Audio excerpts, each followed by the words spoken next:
e estão sendo investidos US$1 bilhão. Ele falou, cara, quantos filmes ele vai ter que fazer para recuperar esse investimento? Aí ele disse, filmes de animação são os filmes mais rentáveis. Mas são... Que dá mais lucro, você tá falando. Que dá mais lucro, mas proporcionalmente é uma quantidade menor comparado com os filmes tradicionais. Então ele levanta uma reflexão que é a seguinte. Os caras não estão buscando dinheiro, lucro, senão eles estariam fazendo animação. Por que eles estão gastando tantos bilhões para criar esses estúdios novos e fazer esses filmes tradicionais? Eles têm um outro interesse. Que outro interesse é esse do negócio ser subsidiado, não precisar dar lucro e o pessoal botar dinheiro? É a propaganda, é o controle comportamental, é a estratégia de operação psicológica, é a engenharia social. Então, Hollywood, quando começa a falar de alienígena, eu acho que paulatinamente eles estão preparando essa ideia de que em algum momento a gente vai ser invadido por alienígenas e teremos que escolher um líder único global para livrar a humanidade. Essa ideia, ela é uma ideia que parecia coisa de Independence Day, né? Mas quando você se lembra que Ronald Reagan falou isso na Assembleia Geral da ONU em 1989, que ele falou, se a gente tivesse... lembrando que contexto de Guerra Fria ainda, né?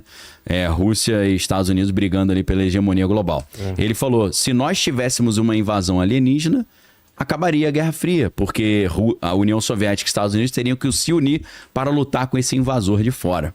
Aí você fala, cara, ok, o presidente da República falar isso na Assembleia Geral da ONU, estranho. Aí depois você tem, durante a crise de 2008, o Paul Krugman, que é um vencedor do Nobel, professor de Princeton, que é um keynesiano, né? E ser keynesiano vai ajudar a entender, porque o Keynes é aquele cara que, teoricamente, salvou os Estados Unidos ou resolveu a crise de 29, né? Qual que era a ideia? A gente vai... o governo vai investir em projetos de infraestrutura e tal, isso vai gerar mais emprego é renda é consumo é venda, contratação.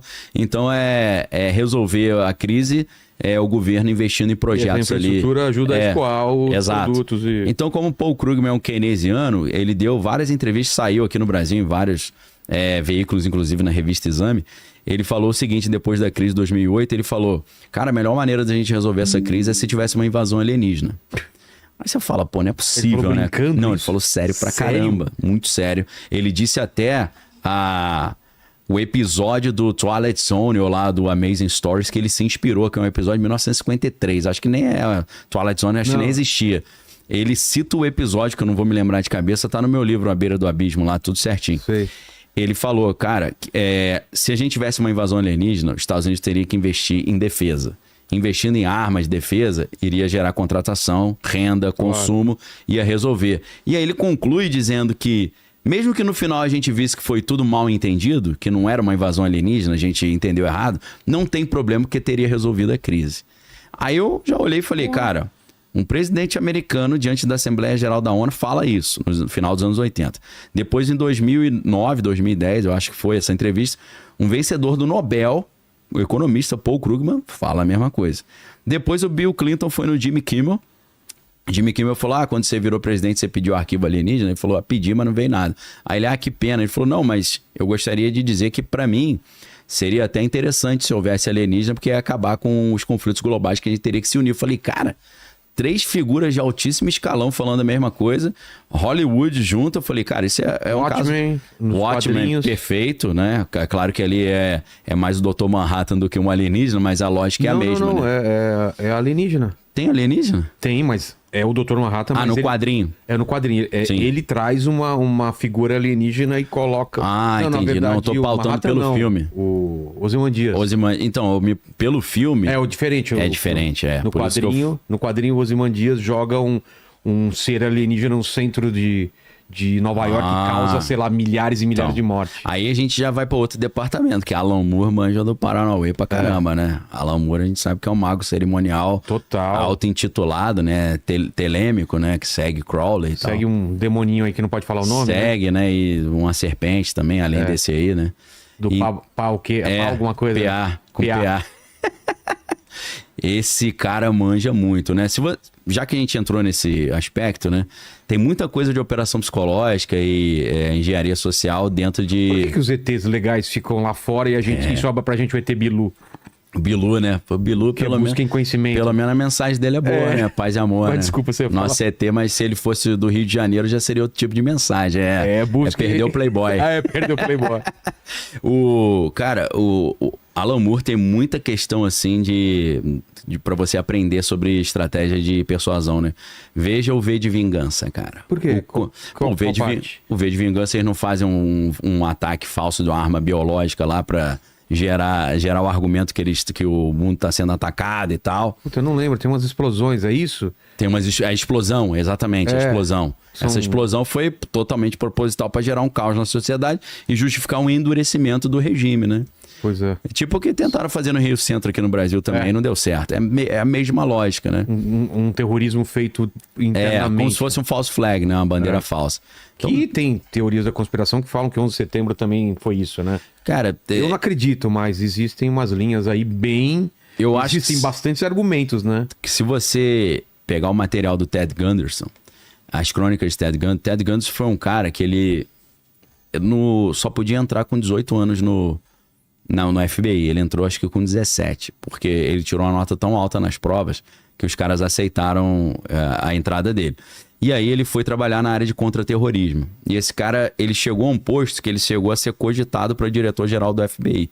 Ele não chegou a ser o diretor-geral, mas ele andava muito com Edgar Hoover, né, que é o criador do FBI, e Edgar Hoover que também fazia um monte de maluquice, né? Incriminava os oponentes, né? Botava falso flagrante nos caras.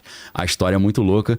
Até que fizeram vários filmes e inventaram era sério, tentaram descredibilizar o cara dizendo que ele tinha relacionamento com homem e tal, achando que isso ia comprometer a imagem dele. Tem até o filme com o Leonardo DiCaprio. Leonardo DiCaprio faz o papel do Edgar Hoover. Acho que o nome do filme é Hoover, se eu não estou enganado. Não, acho que não. Não é Hoover, não? Vê.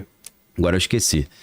Então, assim, esse Ted Gunderson, ele era amigo do Hoover e ele chegou a ser o chefe do FBI em toda a costa oeste. Então, ele tinha mais de 1.000 agentes embaixo da supervisão dele. Esse cara se aposenta e ele abre um escritório de detetive particular.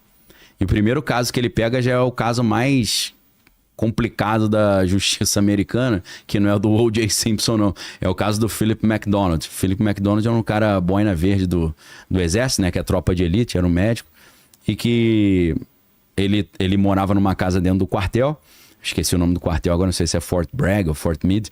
E ele liga pra polícia do exército lá e fala, fomos atacados, né? Atacaram minha família. Quando os caras... Não achei ainda. O quê? Ele tá procurando o nome do filme. Do filme do Leonardo. É só botar Leonardo DiCaprio e J. Edgar Hoover. É. Aí o que acontece? Ele liga pra polícia e ele fala, cara, fui atacado, invadiram minha casa, mataram minha esposa, minhas filhas, fui esfaqueado e tal. E aí, quando eles chegam lá, tá essa cena, ele fala, entraram três caras e uma mulher. Eles deram facada nas minhas filhas. Caramba! Deram paulada em todo mundo e ele tomou uma facada nas costas. Acho que acharam que ele tinha morrido. Aí, beleza. Aí, ok, né? Não acharam quem era o cara. Só que aí, o que acontece? Esse Philip McDonald, ele começa a falar muito, veio pra mídia e tal. Temos que achar. Começaram a rever o caso depois de uns 2 anos, eu acho. E começaram a achar que ele tinha forjado isso tudo. Que ele teve um acesso de raiva, matou a família e deu uma facada em si mesmo e disse que foram os outros. E esse cara pegou prisão perpétua. Eu acho que ele morreu ano passado. Mas isso foi em 1974. Ele estava preso até esses dias. Estava com câncer de pele, alguma coisa assim. Mas aí o que aconteceu? Esse cara tinha um amigo pessoal, que era um advogado, que ele ouviu do Ted Gunderson. Cara, eu sou inocente. E aí o advogado procurou o Ted Gunderson e falou... Olha lá o filme. J. Edgar. J. Edgar, o filme. Então, eu falei o único nome que não tá, né? Que é J. Edgar Hoover. Eu falei, Hoover é J. Edgar. Pô, brincadeira. Mas então, pra quem quiser assistir o filme, assim... É claro que a galera de Hollywood odeia o J. Edgar Hoover. Por quê? porque é na época do McCarthyismo. McCarthy, que todo mundo era comunista. Ele meio que inventou isso junto com o senador McCarthy, que deu origem ao nome McCarthy. Então ele perseguia todo mundo, que ele não gostava, né? Ele chegava, o James Dean eu acho que é comunista, vamos prender. Então a galera tem uma raiva dele, né? Então é lógico que esse filme vai ser altamente enviesado para depreciar a imagem do J. Edgar Hoover. Que eu acho que fez um monte de coisa para além do devido processo legal norte-americano e enquadrava os inimigos dele lá e atormentava os caras atropelando a lei, né? Então, realmente, eu acho que ele fez algumas coisas, mas apesar disso, né, saber que tem um viés contrário ali. Total.